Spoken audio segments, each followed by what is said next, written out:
Good morning. Good morning. On behalf of Rev Donna Maurer, your Board of Trustees, and your Practitioner Corps, it's my privilege this morning to welcome you here to this beautiful Sonoran Desert Center for Spiritual Living where we are. Whoever you are and wherever you are on your spiritual path, know you're truly welcomed here. Here you will be validated, supported, and encouraged to be all you were created to be. Our vision statement, as we know, is love in action every day in every way. So if you would join me in reading our statement of principles, please, on the back of the program. I believe there is an infinite intelligence operating throughout the universe. I believe this intelligent power is only good. I believe this intelligence expresses as me. I believe through my conscious use of this power, I create my life as happy, healthy, and complete. And so it is. And let's take a moment, please, in silence to really absorb the words we have just spoken.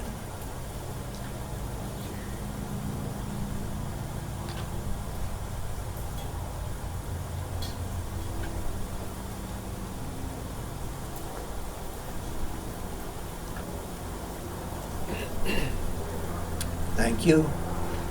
We want to thank the people who set up this morning. I believe John, of course, Bruce, Wanda, I don't know who else, but these people are always doing yeoman work, and we appreciate them. Let's give them a hand.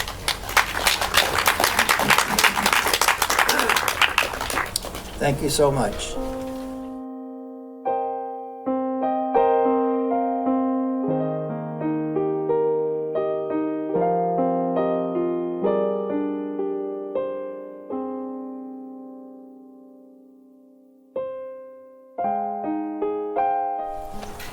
Good morning. Yeah, so I have an upcoming class beginning February 4th. It says here in the bulletin it's February 24th. That's a typo. It's actually February 4th through March 25th. It's 8 weeks. It's the Essential Earnest Homes. And the sign-up sheet is right over there on the table.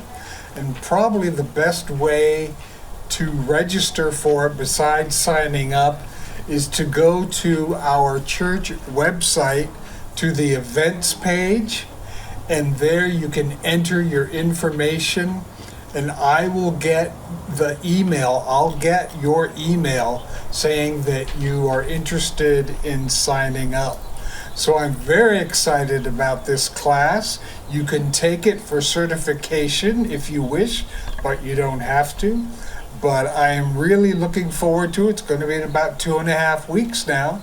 It'll be on Zoom, and I'll be sending everyone who signs up an invitation plus some information, some pre-class information about a week or so before class begins. So don't wait till the last minute.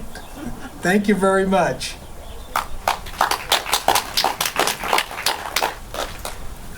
Thank you, John, and that concludes our announcements. If you haven't done so yet, please silence your cell phones. Thank you.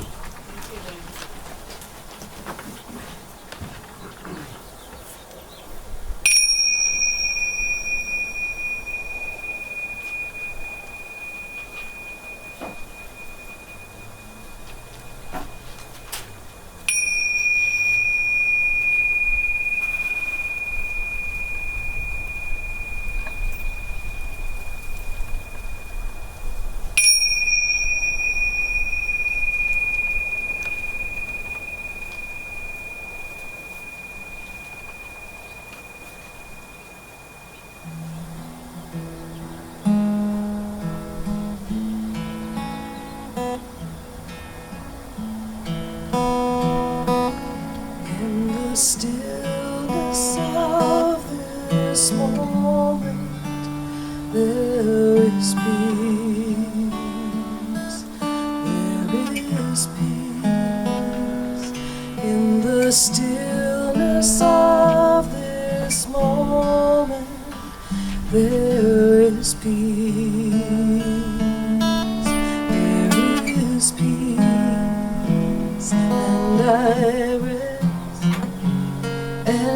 trust and breathe and know that in the stillness of this moment there is peace. There is peace in the stillness of this moment. There is peace. There is peace, and I rest and trust and breathe and know that in the stillness of this moment there is peace.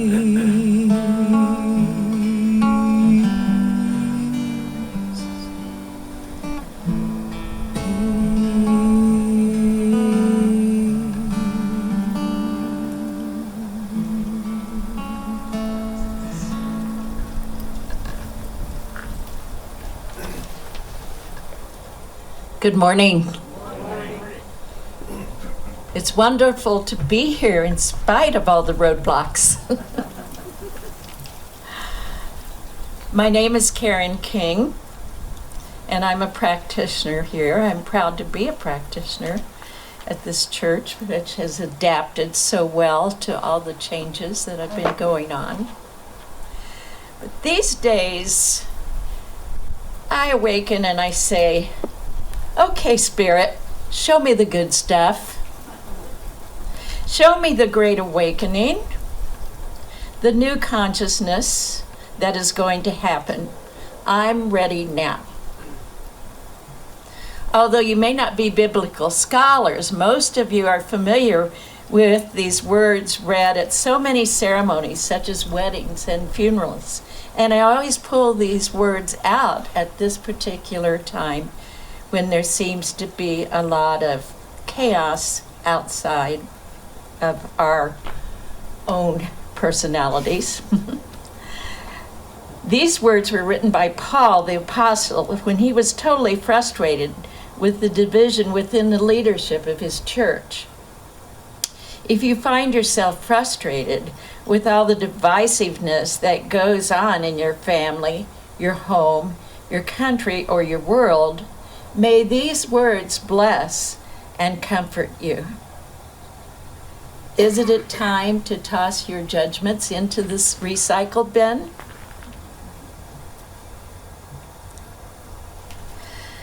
The love chapter will bring peace of mind to those of us who need to be reminded that we are all spiritual beings, both human and divine. Life without love is like an unsharpened pencil. It has no point. Your natural state is love, and you are permanently and eternally embraced by love wherever you go. You were born that way. Let's begin our meditation now.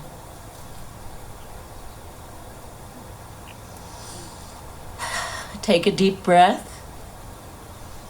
Sit up straight and breathe in through the nose and breathe out through the mouth.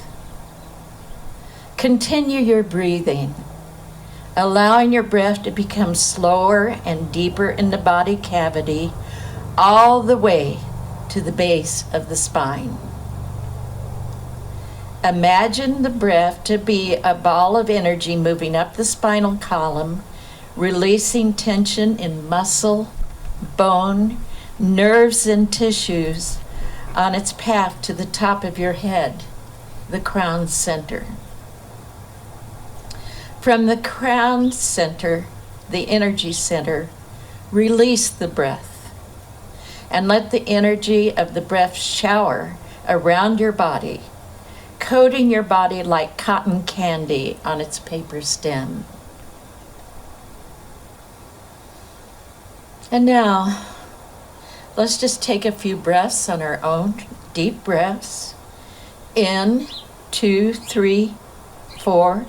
Up. 2, 3, 4. Hold. 2, 3, 4. Release. 2, 3, 4. Do that breath 2 more times.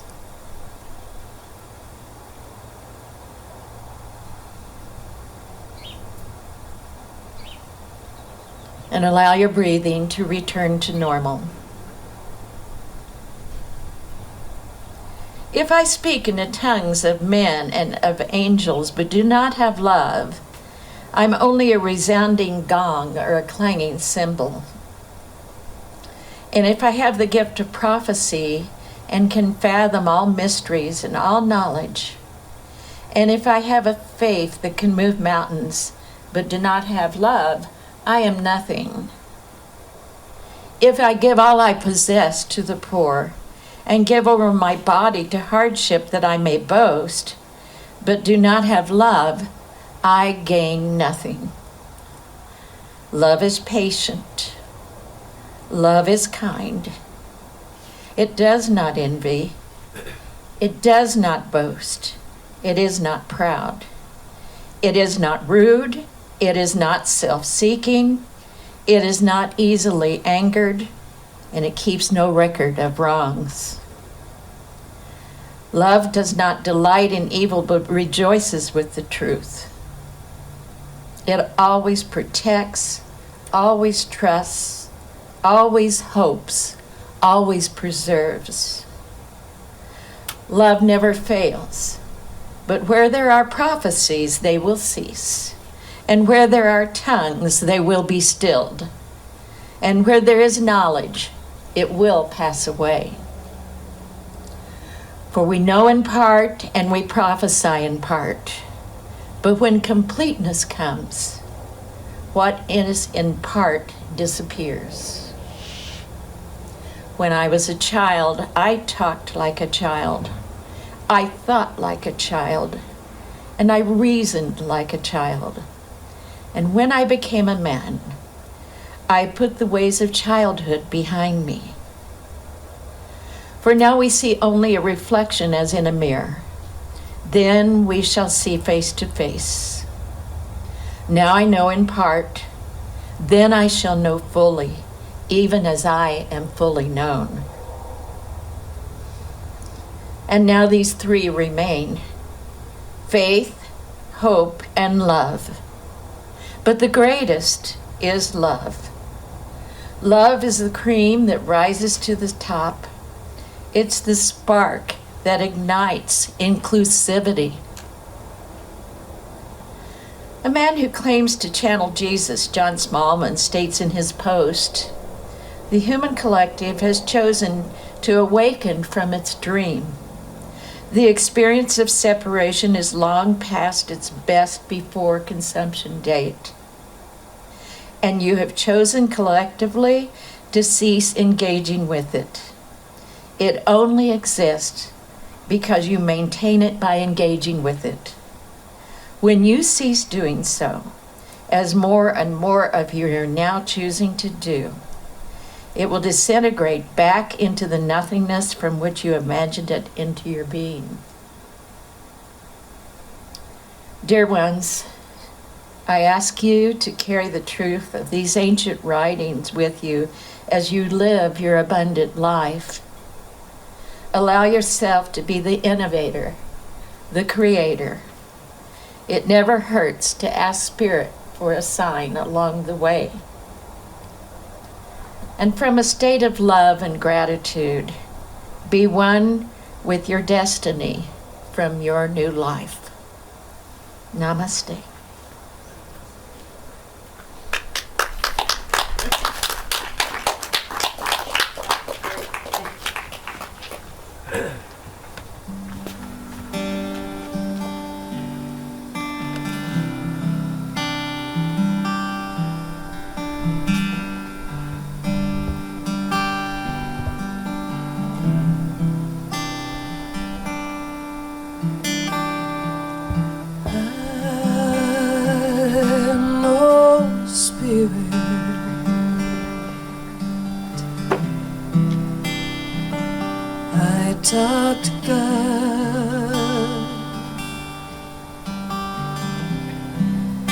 I know Spirit, I talk to God.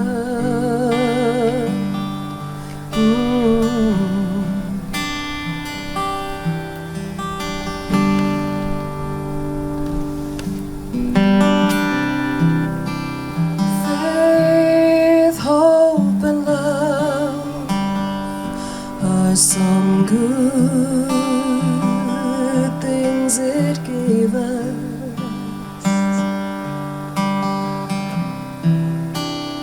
Faith, hope, and love are some good things it gave us.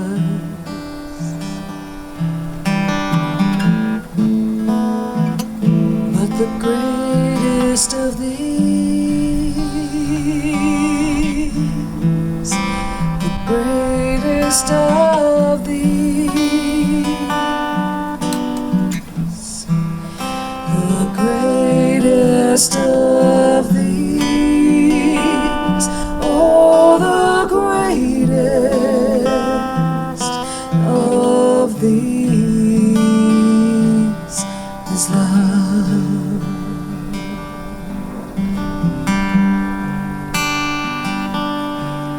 But the greatest of these,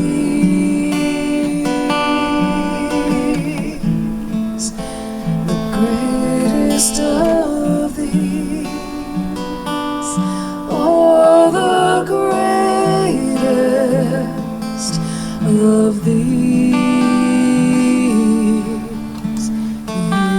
is love.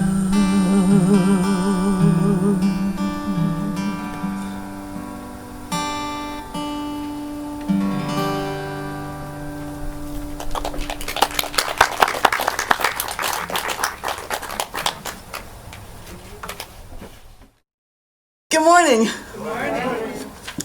Well, you know that this theme that we've been using for the month of January is awakening. And today I've chosen as our topic, Enlighten Up.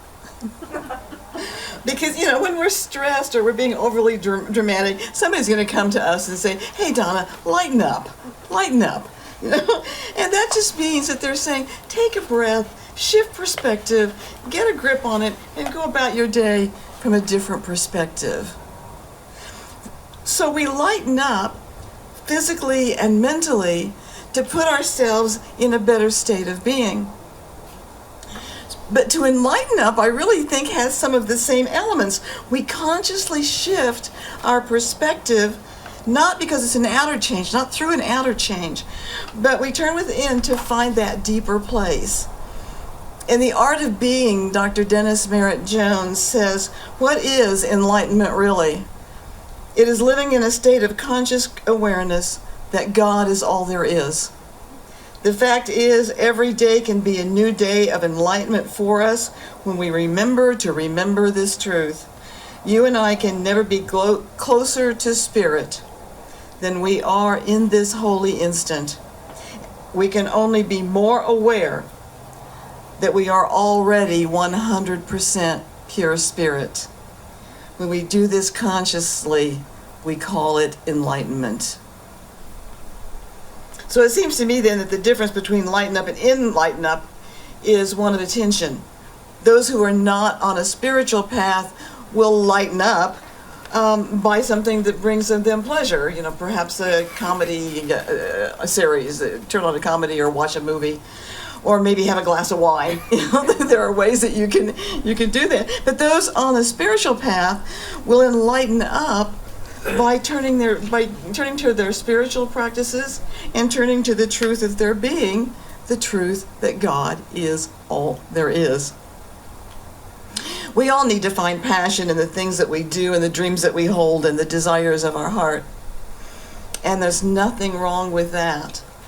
But when we get totally immersed in the results or the outcome, then we need to both lighten up and enlighten up. You know, Jesus told, I'm glad that Heather sang that song. Jesus told his, and what Karen spoke of this morning.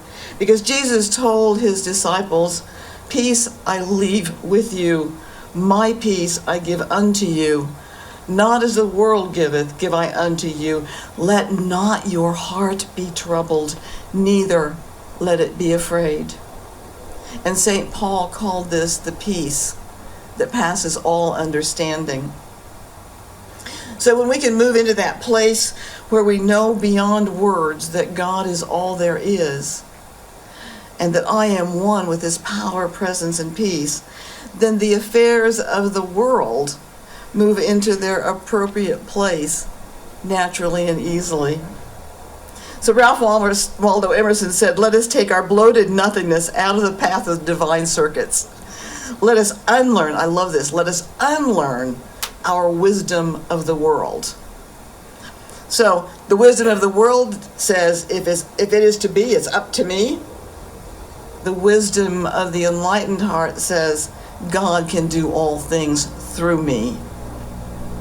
And that's part of getting our bloated nothingness out of the way of the divine circuits. This is letting an infinite intelligence flow through us that accesses infinite channels for good.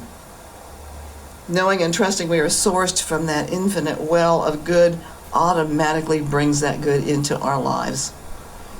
And that's the way of enlightenment. That's the way of unlearning the wisdom of the world and falling in love with the wisdom of God. You know, we've all heard the phrase before, enlightenment, I chopped wood, I carried water from the well. After enlightenment, I chopped wood and carried water from the well. And there's another one, before enlightenment, the trees were trees, the mountains were mountains. During enlightenment, the mountains were not mountains, the trees were not trees. After enlightenment, the mountains were mountains and the trees were trees. And what both of these statements are telling us is that enlightenment does not require a change in the outer world. It's a change that takes place within us, within our perceptions of what we see and of our relationship to the whole of life. The word enlightenment, in most simplest terms, means, as the name implies, to bring light onto. And it's simple, but it's a profound definition for those of us who are on a path of awakening. To be enlightened means that we are bringing our light of spirit out into the world. You know, several spiritual leaders have separated spiritual enlightenment into 3 stages, and I've broken them down into life as it is, life as connection, and life beyond connection. So life as it is. Before we began our spiritual quest, we tended to see life as it isn't. You know, most of the time, our experience of the world is filtered through our own judgments, our own biases, our own preconditioning. You know, perhaps we've grown up believing that life is hard and we have to struggle to exist. Perhaps we've seen through the eyes of fear or suspicion. Or maybe we just feel like we've been buffeted by experiences beyond our control. You know, we've often heard the Einstein quote, "Is the universe a friendly place?" But most of us haven't heard the full context, which really gives us a window into the difference that takes place when we answer that question by yes or no. And I thought it'd be interesting to read the full text to you because I find it kind of fascinating. So Einstein says, "I think the most important question facing humanity is the universe a friendly place? This is the first and most basic question all people must answer for themselves. For if we decide that the universe is an unfriendly place, then we will use our technology, our scientific discoveries, and our natural resources to achieve safety and power by creating bigger walls to keep out the unfriendliness and bigger weapons to destroy all that which is unfriendly. And I believe that we are getting to a place where technology is powerful enough that we may either completely isolate or destroy ourselves in the process. If we decide that the universe is neither friendly nor unfriendly and that God is essentially playing dice with the universe, then we are simply victims to the random toss of the dice and our lives have no real purpose or meaning. But if we decide that the universe is a friendly place, then we will use our technology, our scientific discoveries, and our natural resources to create tools and models for understanding that universe, because power and safety will come through understanding its workings and its motives. God does not play dice with the universe. I think that's pretty incredible coming from a scientist. So, my feeling is that moving to life as it is, from life as it isn't, is that understanding that the universe is ultimately a friendly place. And keeping our emphasis on that allows us to see it as it is. And from here, we can stay in each experience with a sense of calm. There may be drama all around us, but we can choose to let it not affect us. When I lived in Los Angeles, I may have told you this story. I've got stories that I don't know if I've told you or not, but anyway, it fits here. Barbara was a friend of mine and a business associate when I was in Los Angeles. And her husband's family, they really loved drama. So every visit would culminate in arguments and criticisms, and I mean, just it got to be really uncomfortable. And she dreaded the visit. And one day she realized that she didn't have to participate. She could stay detached. So she would pause before ringing the doorbell, and she'd literally reach out to the shrub next to the door and pick up an imaginary box of popcorn. And so when the drama began and she found herself tempted to jump in, she would simply reach into her imaginary bag of popcorn and pretend to eat it. And that way she was like we all are in the movies, we can watch the scenes, but we're not participating in the drama. Because she knew she couldn't change her husband's family, and she knew that her husband needed contact with the family, and she loved him enough to go with him. So by dropping the labels and not participating in the family drama and negativity, she could see the situation exactly as it was, and it no longer affected her. And we see life as it is when we drop the labels and believe that the universe is inherently friendly. As long as we are judging, criticizing, condemning, we are seeing life as it isn't. So seeing life as it is the beginning of our spiritual awakening. Without the cloudiness of our own misperceptions, we come into a greater clarity and a deeper sense of peace. And that brings us to our second stage, life as connection. We do sense that spiritual enlightenment brings us to a place of connection with spirit and with all that spirit has created. And our outer world of affairs take on new meaning as we start to see and experience those connections. So in this stage, as we practice and continue our spiritual practices, our meditation, reading spiritual literature, spending time in the silence, those are kind of a given to a spiritual path. But when we start to do all of that, then our intuition begins to play a bigger role in our life. As we follow our inner guidance, we are led to new adventures. Years ago, my then husband Jerry and I were planning a trip to Mammoth Mountain. We had a condo there. And about 3 days before we were to leave, I heard this voice, and it was a man's voice, and it was deep, and it was rather loud, and it said, "Be on the desert floor at midnight."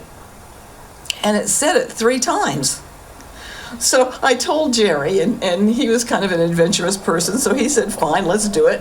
And so we timed our trip so that from Los Angeles to Mammoth Mountain, that we would be going through the desert just about midnight. And as we were right there, I saw a road that turned off the main highway. And so I told Jerry, let's try that one. So we took the road, and it dead-ended into a sand dune. And Jerry said, okay, now what? And I said, I don't know. But it was a gorgeous night, so we put a blanket down, we spread it out, and we laid down and we just looked up at the sky because it was so pretty. And then all of a sudden, there was the most amazing meteor shower I have ever seen. And I keep track of meteor showers, and I try to see them, so I know what I'm talking about. But this was the most incredible display ever, and it lasted for about an hour. There were every few seconds, and sometimes there were 2 or 3 or 4 at the same time. I've never seen it. It was like fireworks almost. But then all of a sudden, after that hour, the sky became quiet. And I heard the voice say, "Thank you for coming." And so we packed up and continued on our way. But I want to tell you, because this is a really important part, that we made that same trip to Mammoth 2 to 3 times a year at least for the next 4 years, and I never saw that road again. Never. So, I don't know. But I followed that guidance, and this is one of the ways that we know that we're on the path, when we feel those intuitive urgings and we follow them through, and something tells us we're not alone. And coincidences are also another sign of connection. And we start to see so many of them when we're on a spiritual path, that we start to see so many of them that we can't call them coincidences. You know, like Carl Jung, he refers to them as synchronicities. They don't seem to have a causal relationship, but we know there's something there. How many times have we thought of somebody and the phone rang and it's the person that we just thought of? How many times have we been looking for just the right quote, and the book that we're reading or that's by our side opens to exactly the right thing? We've all had those things that, we appear to be lost. We're looking for. I remember Melinda and I going. We were looking for a particular store, and we completely were lost. And then all of a sudden, we kind of prayed about it a little bit. All of a sudden, we turned around the corner, and there were the 3 stores that we were looking for, all in the same storefronts. I mean, it was just, oh, good, okay. That's how that works. When we encounter those meaningful coincidences and we trust our intuition, we do become aware that there's something greater at work in our life and that we're a part of it. We are connected. So we begin to see life as a connection rather than a string of isolated events. And we begin to feel that we have connection to absolutely everything. I was looking out through the trees this morning as Heather was singing, and all of a sudden I felt like, the trees aren't trees. Our third stage is life beyond connection. And one author, and I can't remember his name, said, at the third stage of spiritual enlightenment, we no longer feel connected to everything, but we realize that we are everything. Because spiritual enlightenment gives us the experience of oneness with God, we feel like we're not separate from anything. And that stage of spiritual enlightenment then imparts that direct experience of oneness. There have been mystics from all spiritual paths that have sensed and lived in that oneness. I think Jesus did, certainly. I think Buddha did, Lao Tzu, St. John of the Cross, and many, many of the Christian and mystics from other cultures seem to be able to walk 24/7 in that place of feeling completely at one with everything. And you and I may not be able to live totally in that stage of enlightenment all the time, but as we begin to see and sense and believe our connection to and with Spirit in all of life, we will have those moments that take us beyond connection and into that direct experience of oneness. There's no words to describe it, yet it can be felt. When the mystic says, after enlightenment I chop wood and carry water, or after enlightenment the trees are trees, the mountains are mountains, that's what he's talking about. Well, the outer experience hasn't changed. It is our inner awareness, our consciousness, that makes the shift. And while everything appears the same, we are not the same. We have moved into a realm where we can see the world through eyes of oneness, eyes of a profound love. And just as there's no place where the ocean stops and the wave begins, there is no place where spirit stops and we begin. Anthony DeMello in Song of the Bird tells a story of the salt doll. A salt doll journeyed for thousands of miles over land until it finally came to the sea. It was fascinated by this strange moving mass, quite unlike anything it had seen before. "Who are you?" asked the doll to the sea. The sea smilingly replied, "Come in and see." So the doll waded in. The further it walked into the sea, the more it dissolved until there was very little of it left. Before the last bit dissolved, the doll exclaimed in wonder, "Now I know who I am." Our road to enlightenment, when we glimpse our oneness, our bodies won't dissolve like the salt doll, but the consciousness of separation does dissolve. And we are immersed in the immensity of the love that created us out of itself. And that's the beauty and the wonder of life beyond connection. Dr. Ernest Holmes says there is a light and life at the center of all things and a consciousness that responds. This imprisoned splendor to the eyes that perceive it bursts like the glory of new dawn. The incarnated consciousness and intelligence in all things can communicate itself to us and speak a divine language to the one who listens. So as you and I go about our week, let's be sure that we are seeing life as it is, not as it isn't. Let's trust and follow our intuition, and let's watch for meaningful coincidences, both reminding us of our connection with Spirit. And in those moments of perfect oneness, let's exclaim in wonder, "Now I know who I am." Thank you. Namaste.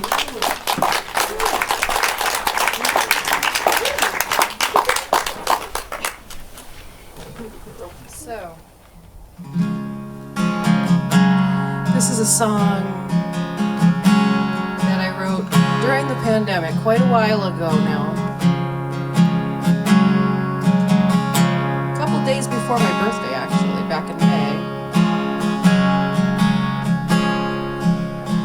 And it's called The Beauty of You. It's about, knowing, recognizing who you really are, and recognizing that namaste consciousness in other people, recognizing the beauty of you and of me and of us together.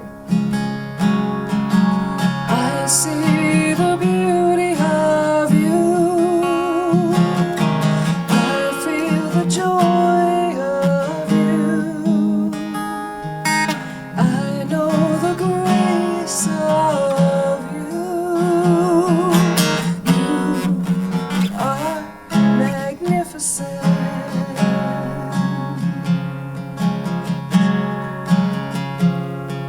And then we change it to I see the beauty in me. I see the beauty in me. I feel the joy of me. I know the grace of me. I am magnificent. And then we go to we see the beauty in us. We know the joy of us. We know the grace of us. We see the beauty of us. We feel the joy of us. And you know the grace. We know the grace of us. We are magnificent. We are magnificent. Let's do that one again. And just acknowledge each other.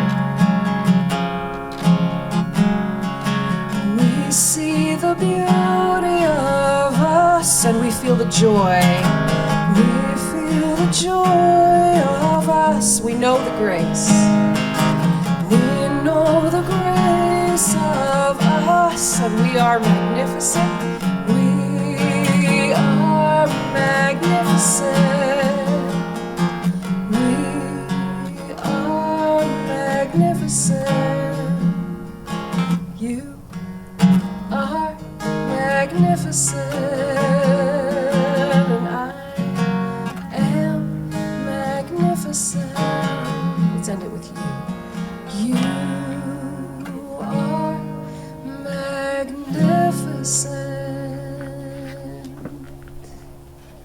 Namaste.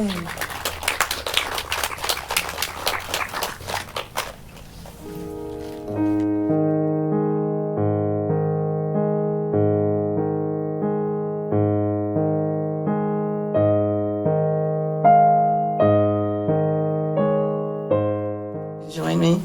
My gift goes forth to heal, prosper, and bless all that it touches. It is evidence of my conviction that God is the source and substance of my supply. I share generously of my good, knowing that it returns to me, multiplied abundantly, and so it is. Thank you so much. And now let's just take a moment to close us out in prayer, and just take a deep breath and breathe in this beautiful, beautiful day, the beautiful air. And I just turn right now to that power and presence that is God, knowing that God is all there is, and therefore I am part of that, just as each and every one of us is. And because we are God, there is a response to the words that we speak that come from that deep place of divine wisdom. And so I speak my word in love this morning for our city, our state, our nation, and our world. I speak a word of peace. I speak a word of harmony. I speak a word of understanding. And I speak a word of healing the fractures that seem to be a part of this time. I hold everyone who is involved in the affairs of our country this coming week in loving light, knowing that they are protected by that power and presence. And I speak a special word today for Vince Cano and his mother Juanita. Juanita preceded Vince in succumbing to COVID by 2 days. And Vince was a major part of the Amado community. So we just allow the love that we are to send them on their way, knowing that as one door closes, another opens. I give thanks for the opportunity to be here today, to be with my spiritual family, and to claim the good that is ours. And we anchor this by saying together, and so it is. Thank you.